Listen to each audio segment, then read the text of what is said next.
السلام علیکم ورحمۃ اللہ وبرکاتہ۔ الحمد للہ رب العالمین، الصلاۃ والسلام علی سید المرسلین وعلی آلہ واصحابہ اجمعین، اما بعد۔ رب اشرح لی صدری ویسر لی امری واحلل عقدۃ من لسانی یفقہوا قولی، رب زدنی علما رب زدنی علما رب زدنی علما۔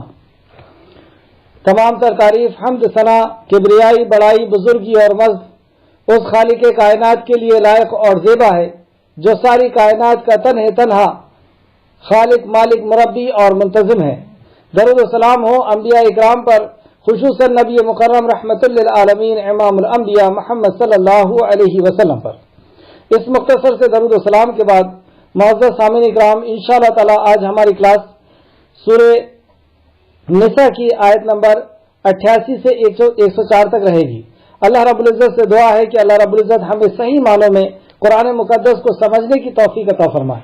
صحیح معنوں میں یعنی قرآن کو قرآن سے سمجھنے کی، قرآن کو صحیح احادیث سے نبی کریم صلی اللہ علیہ وسلم کی، قرآن کو صحیح شان نزول سے اور قرآن کو صحابہ اکرام کے منہج سے سمجھنے کی ہمیں توفیق اور رفیق عطا فرمائے۔ ہمیں اس پہ غور و فکر کرنے، تدبر کرنے کی توفیق اور رفیق عطا فرمائے۔ ہمیں اس پر ایمان لانے، عمل کرنے اور لوگوں تک پہنچانے کی اللہ رب العزت ہمیں توفیق دے، آمین یا رب العالمین۔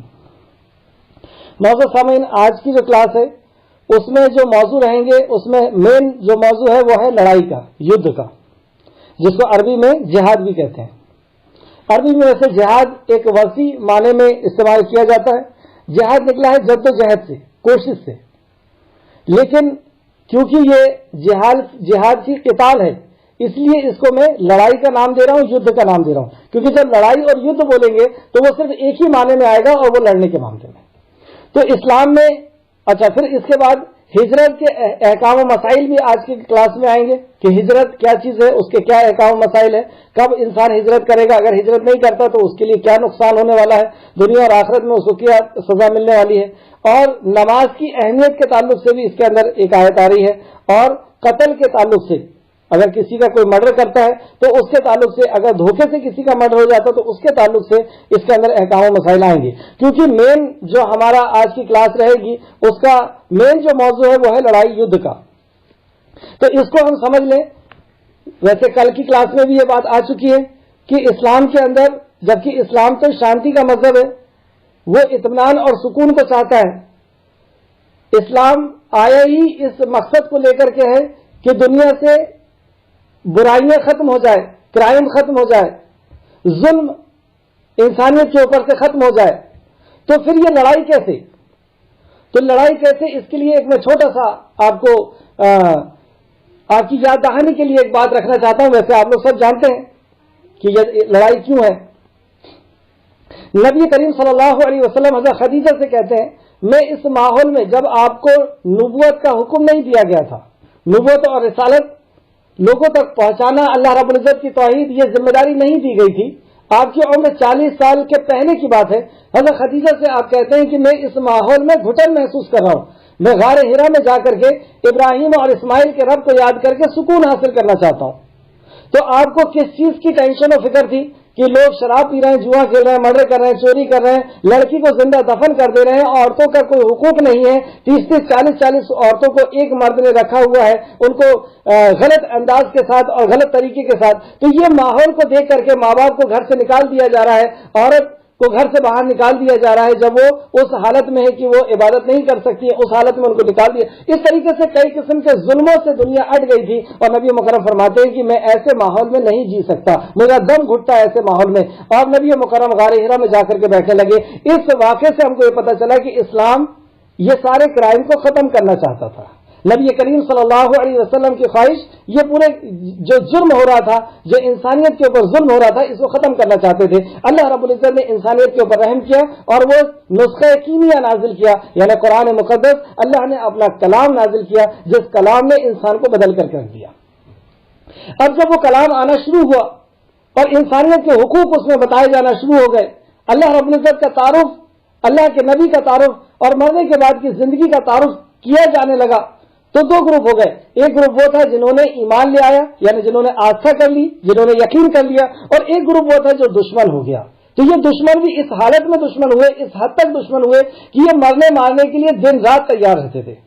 جہاں جس کو ذرا سا بھی موقع ملتا تھا وہ نبی مکرم کے اوپر کبھی حملہ کرتا تھا، کبھی صحابہ کے اوپر حملہ کرتا تھا، کبھی صحابیات کے اوپر حملہ کیا جاتا تھا، اور ایسا ماحول 13 سال تک چلتا رہا.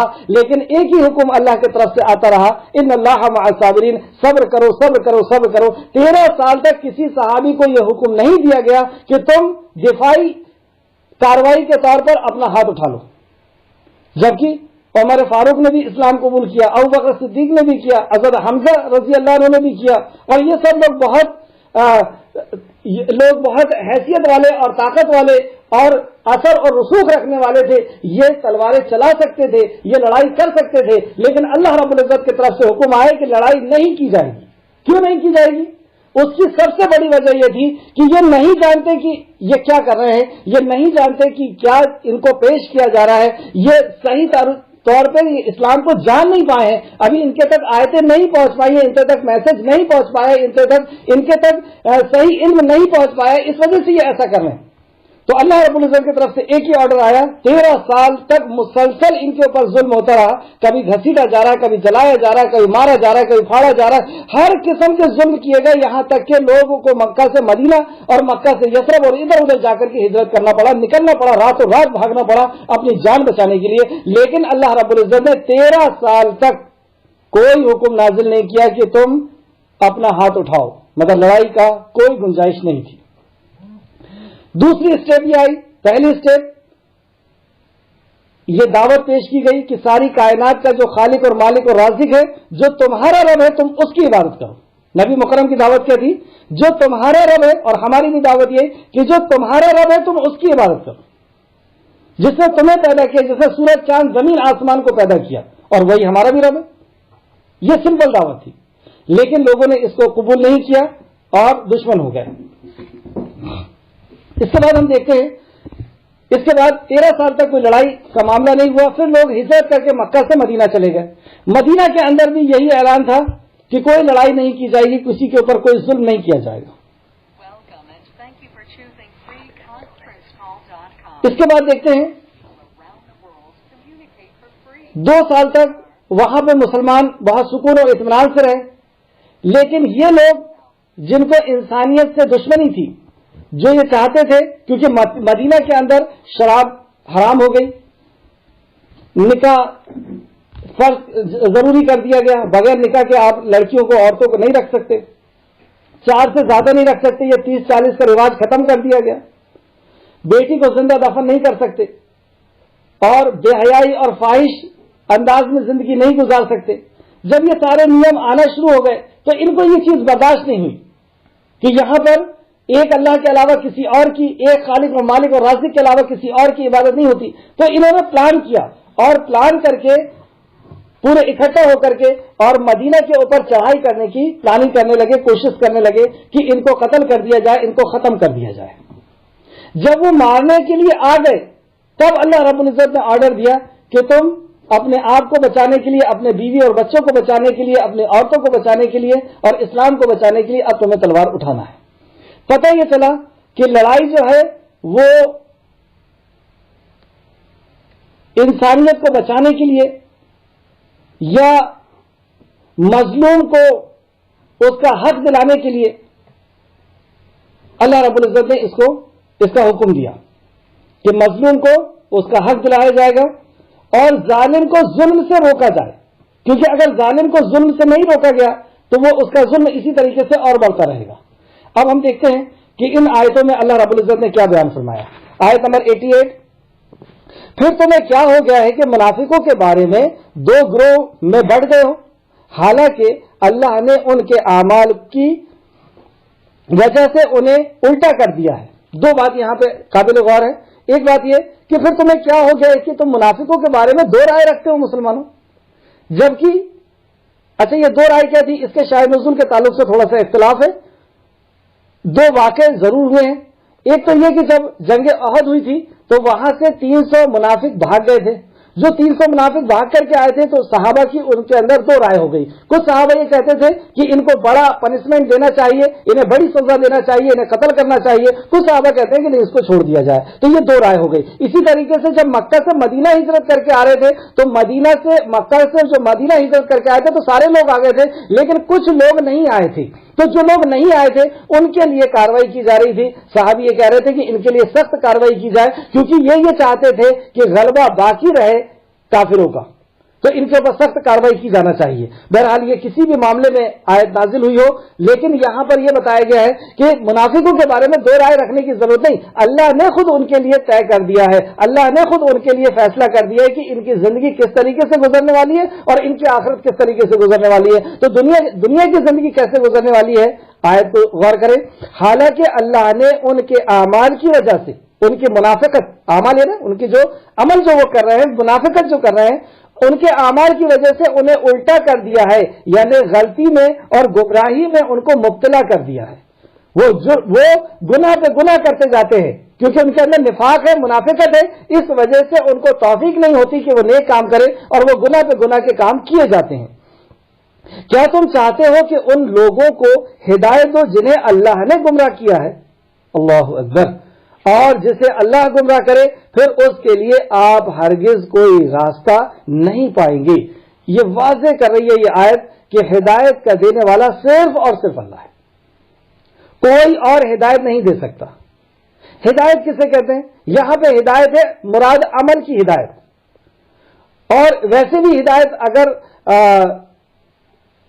وجیت ہدایت ہو تو وہ بھی اللہ رب العزت کی طرف سے ہوتی ہے. اس ہدایت کا اللہ رب العزت سورہ طٰہٰ کی آیت نمبر 50 کے اندر اس کا ذکر کیا. تو یہاں پہ جو ہدایت ہے کہ انسان کا گناہوں سے نکل کر کے اللہ رب العزت کے راستے پر آ جانا, شیطان کے راستے سے نکل کر کے اللہ رب العزت کے راستے پہ آ جانا, تو یہ ہدایت جو ہے وہ اللہ رب العزت ہی دے گا. تو یہاں سے ہم کو یہ پتا چلا کہ ہم کبھی یہ نہ سوچیں کہ فلاں ہدایت پر نہیں ہے, میں اس سے دوستی کر لیتا ہوں, میں اس سے رشتہ کر لیتا ہوں اور میں اسے سمجھا دوں گا اور وہ سمجھ جائے گا. یہ کفر ہے, کیونکہ یہ کام اللہ کا ہے, یہ حق اللہ کا ہے, اور اللہ رب العزت کا جو حق ہے وہ کوئی اور نہیں لے سکتا.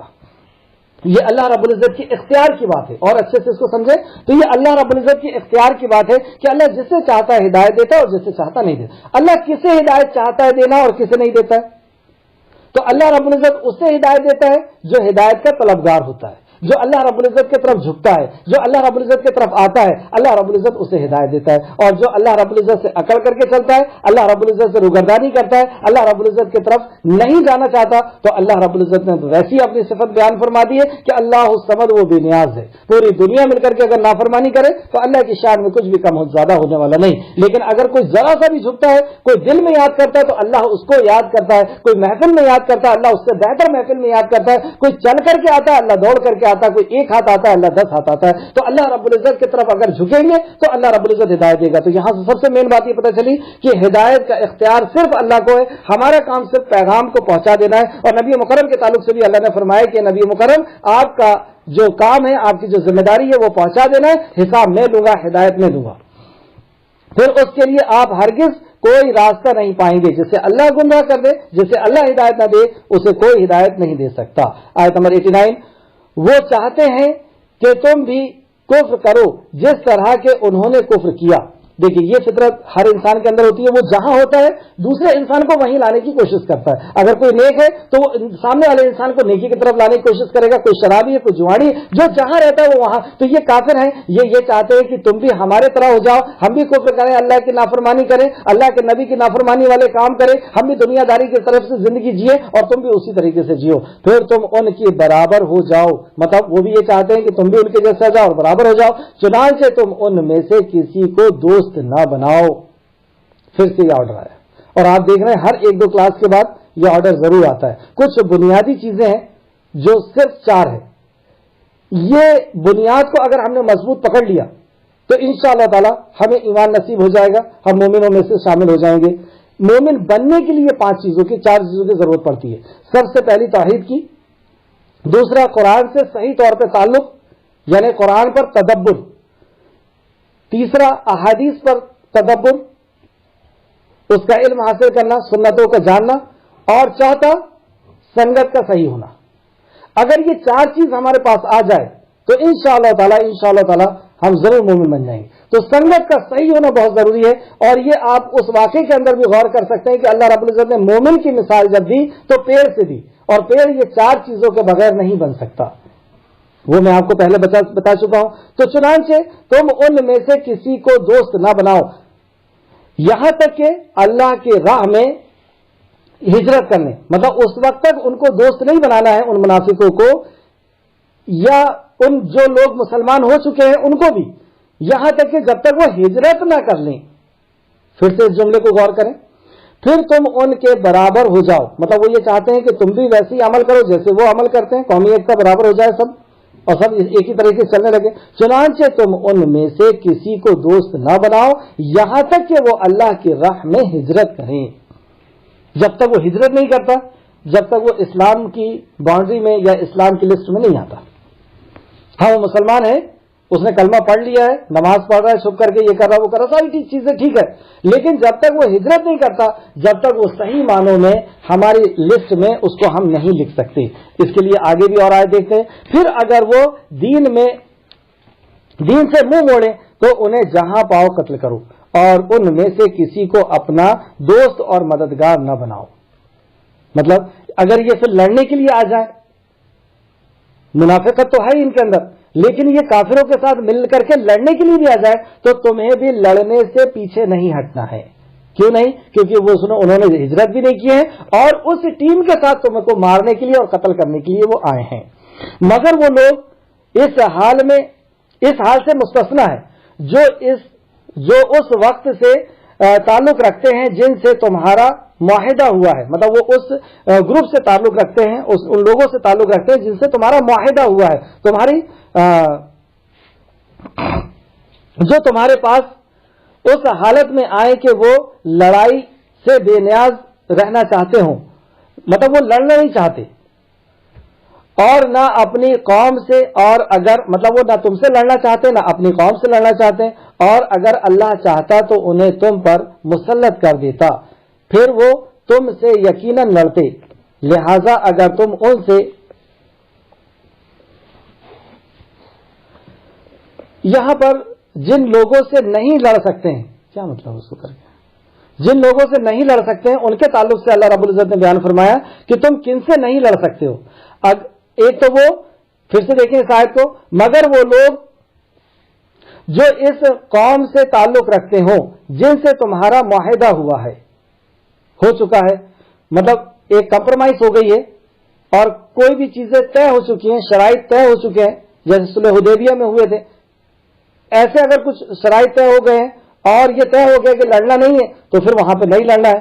جو تمہارے پاس اس حال میں آئے کہ وہ لڑائی سے بیزار ہو، مطلب وہ لڑنا نہیں چاہتا ہو اور نہ اپنی قوم سے ہی وہ لڑنا چاہتا ہو، اور اگر اللہ چاہتا تو وہ تم پر انہیں مسلط کر دیتا، پھر وہ تم سے یقیناً لڑتے، لہذا اگر وہ تم سے کنارہ کش اختیار کرنا چاہیں، مطلب نہیں لڑنا چاہیں، اور تمہارے ساتھ لڑنے سے باز رہیں اور تمہارے طرف صلح اور امن کا ہاتھ بڑھائیں تو اللہ نے تمہارے لیے کوئی گنجائش نہیں رکھی، تم ان سے لڑو۔ یہاں پہ اللہ نے بتا دیا کہ وہ منافق ہے، کافر ہے، سب کچھ ہے، اگر وہ نہیں لڑنا چاہتے ہیں، امن اور امان کے ساتھ رہتے ہیں، تو تمہیں کوئی گنجائش نہیں ہے تمہارے پاس کہ تم اپنے ہتھیار اٹھاؤ گے، تم وہاں پر نہیں لڑ سکتے۔ پھر کن سے لڑیں گے؟ جو آپ کو قتل کرنے کے لیے، مارنے کے لیے آ گئے ہیں مدینہ کے اندر، یا مدینہ آنا چاہتے ہیں، راستے میں رکے ہوئے ہیں، تمہیں ختم کر دینا چاہتے ہیں، مدینہ کا نام و نشان مٹا دینا چاہتے ہیں، جو لڑنا چاہتے ہیں ان سے تم لڑ سکتے ہو، تو وہ اس کے لیے آگے آیت آ رہی ہے، آیت نمبر 91، تمہیں ایک اور قسم کے منافق ملیں گے جو چاہتے ہیں کہ تم سے بھی امن میں رہیں اور اپنی قوم سے بھی، مگر جب کبھی وہ فتنے کا موقع پاتے ہیں، جب کبھی وہ دیکھتے ہیں ذرا سا بھی موقع ملا کہ ہاں اس طریقے سے مسلمانوں کو ختم کیا جا سکتا ہے، تو وہ انہی کے ساتھ مل جاتے ہیں۔ موقع ملتا ہے تو ان میں سے وہ، جب کبھی وہ فتنے کا موقع پاتے ہیں تو اس میں کود پڑتے ہیں. چنانچہ ایسے لوگ اگر مقابلہ کرنے سے باز نہ آئیں، ایسے لوگ جب ان کو موقع مل گیا اور لڑنے کے لیے آ چکے ہیں اور وہ لڑنے سے باز نہیں آ رہے اور تمہیں صلح اور امن کی پیشکش بھی نہیں کر رہے، مطلب کوئی کمپرومائز بھی نہیں کرنا چاہتے اور لڑائی سے اپنے ہاتھ کو روکنا بھی نہیں چاہتے، مطلب چاروں طرف سے آ کر کے، جیسے اس میں ہوا تھا کہ 1000 صحابہ گئے تھے، اس میں سے بھی 700 بچے تھے اور منافق 300 واپس آ گئے تھے، 3000 کے آس پاس ادھر لشکر تھا اور انہوں نے پورا گھیر لیا. اب گھیر کر کے یہ مارنا انہوں نے شروع کر دیا ہے. تو اللہ رب العزت کیا فرماتا ہے؟ تو تم انہیں جہاں کہیں پاؤ انہیں پکڑو اور انہیں قتل کرو. یہ کہاں کے لیے آیت نازل ہو رہی ہے؟ جنگ کا میدان ہے، چاروں طرف سے انہوں نے گھیر لیا تھا نبی کریم صلی اللہ علیہ وسلم کو اور صحابہ کو. اس وقت اللہ رب العزت نے کہا، اور جب ایسا معاملہ ہوا تھا تو اللہ رب العزت نے صحابہ اکرام کو حکم دیا کہ تم بھی اپنی جان کو بچاؤ اور تم بھی اپنی بیوی اور بچوں کی محافظت کرو. یہ وہ لوگ ہیں جن پر ہم نے تمہیں کھلی اجازت دے دی ہے، مطلب جو میدان کارزار میں آ چکے ہیں تمہیں ختم کر دینا چاہتے ہیں، اب ہم نے تمہیں اجازت دے دی ہے کہ اپنی جان اور اپنے بیوی بچوں کی جان کو تم بچاؤ گے. اور آیت نمبر 92، اور کسی مومن کے لیے جائز نہیں کہ وہ دوسرے مومن کو قتل کرے. یہ اللہ رب العزت نے حرام کر دیا اور یہ کبیرہ گناہوں میں سے آگے اس کی قباحت آئے گی انشاءاللہ تعالی. آگے دیکھتے ہیں، مگر غلطی سے قتل ہو جائے اور جو شخص کسی مومن کی غلطی سے قتل کر دے اس پر ایک مسلمان غلام آزاد کرنا اور مقتول کے رشتہ داروں کو خون بہا کی رقم ادا کرنا ہے. اگر غلطی سے کسی مسلمان نے کسی مسلمان کو قتل کر دیا، ایک تو جان بوجھ کر کے اگر کیا ہے تو وہ کبیرہ گناہ ہے اور اس گناہ کی قباحت آگے آنے والی ہے، لیکن اگر غلطی سے کسی مسلمان نے کسی مسلمان کو قتل کر دیا ہے تو اس کی سزا کیا ہوگی؟ ایک مسلمان غلام کو وہ آزاد کرے گا، غیر مسلمان کو نہیں، مسلمان غلام کو آزاد کرنا پڑے گا اور اس کے گھر والوں کو وہ دیت دے گا. اور وہ دیت کیا ہے وہ آگے میں آپ کو بتاتا ہوں. ہاں مگر وہ لوگ معاف کر دیں، مطلب جو اس کے گھر والے ہیں اگر وہ معاف کر دیں تو اور بات ہے. پھر اگر وہ مقتول ایسی قوم میں سے ہو جو تمہارے دشمن ہو جبکہ وہ خود مومن ہو تو ایک مسلمان غلام آزاد کرنا ہوگا. اگر وہ دشمن بھی ہیں تو بھی تم کو ایک غلام آزاد کرنا ہوگا. اور اگر وہ ایسی قوم میں سے ہو کہ تمہارا اور ان کے درمیان معاہدہ ہو چکا ہو تو اس کے وراثت کو کی خون بہا دی جائے گی، مطلب ان کے وارثوں کو خون بہا دی جائے گی، یعنی ان کو دیت دی جائے گی، ان کو مال دیا جائے گا اور ایک مسلمان غلام کو آزاد کرنا ہوگا. پھر جو شخص غلام آزاد، ہاں تو یہاں تک ہم دیکھیں کہ اگر کسی نے مسلمان کا قتل کر دیا ہے تو اسے کیا کرنا ہوگا؟ سب سے پہلی چیز ایک مسلمان غلام آزاد کرنا ہوگا، دوسرا اس کو دیت دینا ہوگا، یعنی اس کو خون بہا کی رقم دینا ہوگا ان کے گھر والوں پر. دھوکے سے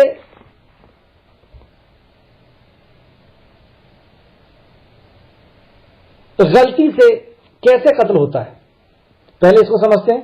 غلطی سے ایسے کہ ہم تیز گاڑی چلا رہے ہیں اور کوئی گاڑی کے نیچے آ جائے، ایکسیڈنٹ ہو جائے،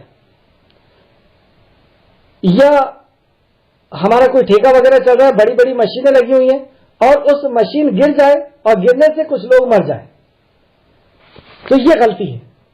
یہ غلطی کی بھی اللہ رب العزت نے سزا رکھا ہے کہ تمہیں ایک غلام بھی آزاد کرنا ہوگا اور ان کو دیت دینا ہوگا. اس لیے اس سے ہم کو یہ پتا چلا کہ اب ہم اگر کوئی ایسی بڑی بڑی مشینیں کہیں لگا رہے ہیں جس کے گر جانے سے کچھ لوگ دب سکتے ہیں، مر سکتے ہیں، تو اب ہمیں وہاں پہ بہت زیادہ محتاط رہنا ہوگا کہ ہم مشین کو کیسے لگا رہے ہیں، کیا لگا رہے ہیں، کیا کر رہے ہیں. اور گاڑی بھی ہم بہت زیادہ تیز نہیں چلا سکتے جو ہمارے کنٹرول سے باہر ہو جائے. اگر ہم اتنی گاڑی تیز چلا رہے ہیں جو ہمارے کنٹرول سے باہر ہو رہی ہے اور اس کے نیچے گاڑی میں آ کر کے کوئی مر جاتا ہے، یا کسی بھی کنڈیشن میں ہم گاڑی چلا رہے ہیں اور ہماری گاڑی کے نیچے کوئی آ کر کے مر جاتا ہے، یہ دھوکے سے ہوا، مطلب ہم نہیں کرنا چاہ رہے تھے لیکن ایسا ہو گیا ہے. تو اس کی سزا کیا ہے؟ ایک غلام کو آزاد کرنا ہے اور دیت دینا ہے. تو دیت کیا دینا پڑے گا؟ مسند احمد جلد نمبر 1 اور حدیث نمبر 450. مسند احمد جلد نمبر 1 حدیث نمبر 450. اس کا میں مفہوم آپ کو بتا دے رہا ہوں کہ یہ دھوکے سے اگر کسی کا قتل ہو گیا ہے، غیر شعوری طور پہ اگر کسی کا قتل ہم سے ہو جائے گا کسی مسلمان کا، تو ایک مسلمان غلام آزاد کریں گے اور 20 کر کے 5 ریوڑ اونٹ کے ہوں گے.